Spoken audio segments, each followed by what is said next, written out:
guys, Ralph here, and welcome to True Power Trumpet Fitness on thrilling Thursday here in Connecticut.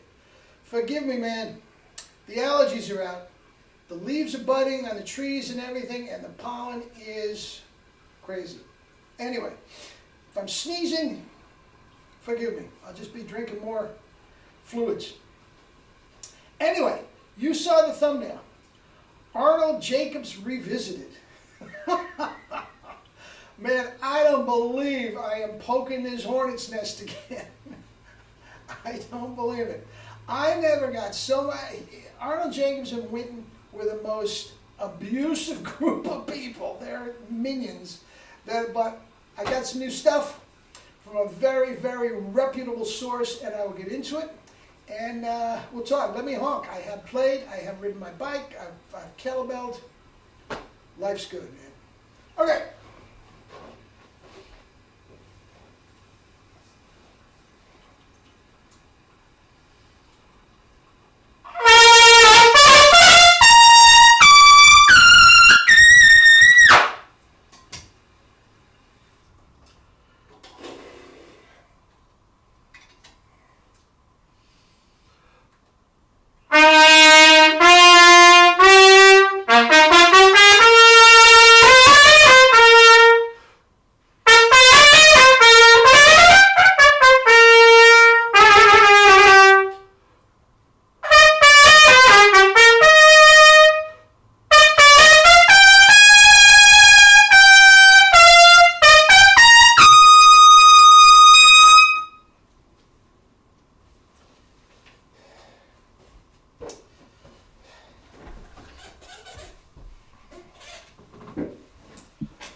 Give me a minute with some veggie juice, and we'll get to it. Now,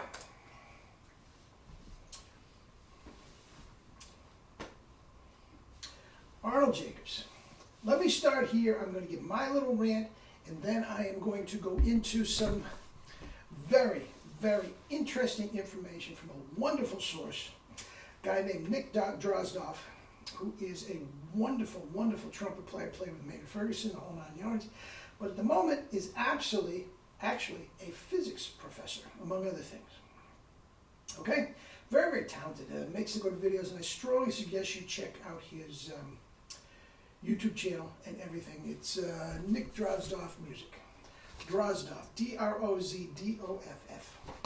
Okay? Anyway,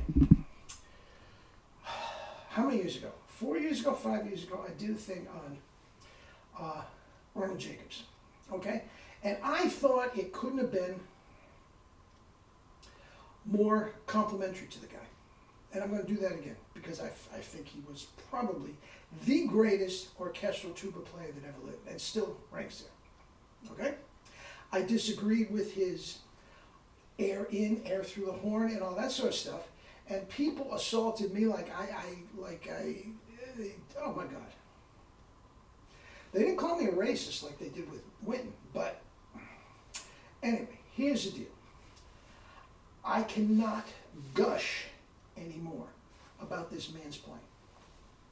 He was an absolutely astounding player in the most extraordinary brass sections in the history of music.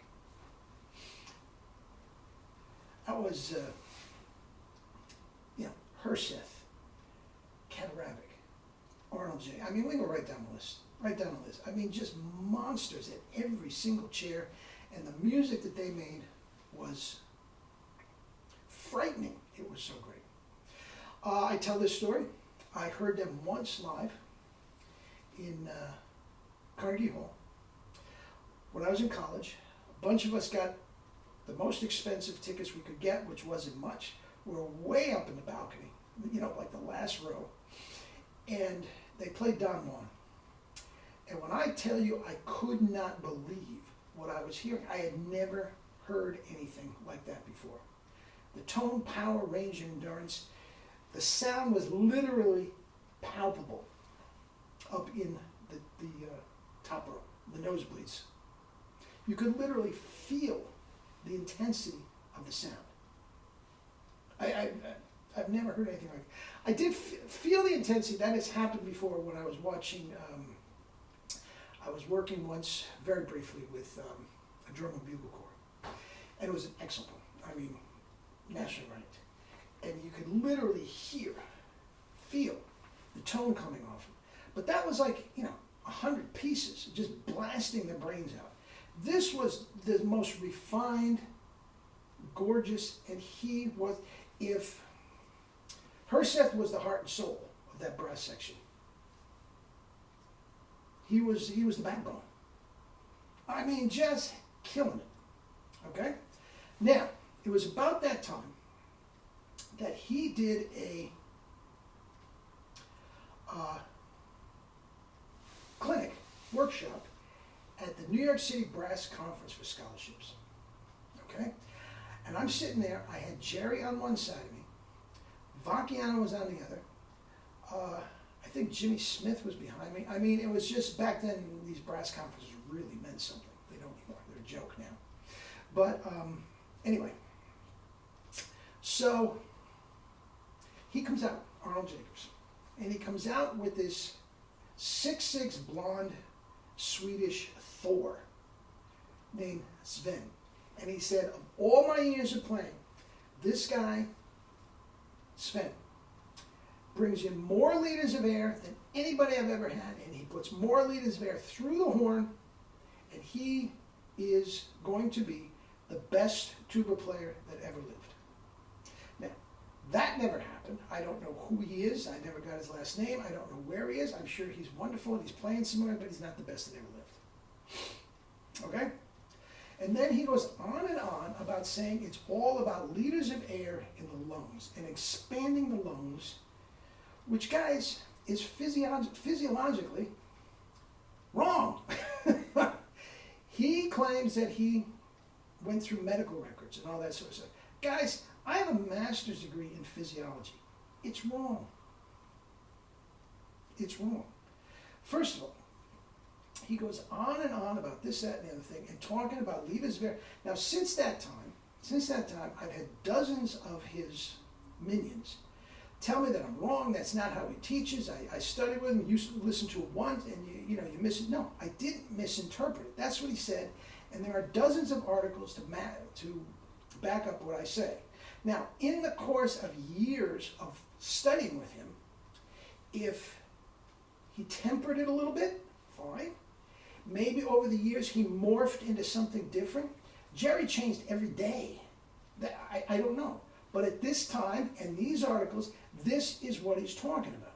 And I was on the road many times with many of his players that are sitting on the bus just trying to fill up this bag and this thing and making the ball. But guys, if you want to increase your air power, do it right. Not with these silly gadgets that's not what.